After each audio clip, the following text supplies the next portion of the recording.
దేవుని పిల్లలారా, ఈ అంత్య దినాల్లో దుష్టుడు ఏ విధంగా నిన్ను శోధించాలని చూసిన ప్రార్థనతో వాక్యముతో పట్టుదల కలిగి వాని సితక దొక్కు. వాక్యమనే ఖడ్గం చేతబూని వస్తా, ప్రార్థనతో కోటలన్నీ కూల్చివేస్తా. వాక్యమనే ఖడ్గం చేతబూని వస్తా, ప్రార్థనతో కోటలన్నీ కూల్చివేస్తా.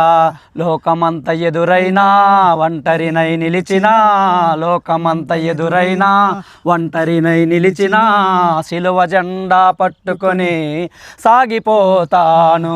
భయమన్నది నాకిక లేదు, వెనుకడుగునే వేయను.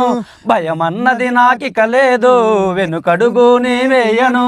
క్రీస్తు సైనికుడను నేను, ఎవరికి తల వంచను. సింహంలా గర్జిస్తా, సైతాను జయిస్తా. సింహంలా గర్జిస్తా, సైతాను జయిస్తా. అలు పెరుగక సాగిపోయే పోరాట వీరుడను. యుద్ధం యెహోవాదే, విజయం మనదే. భయపడకు, దిగులు పడకు. జై యేసు, జై జై యేసు, జై యేసు, జై జై యేసు.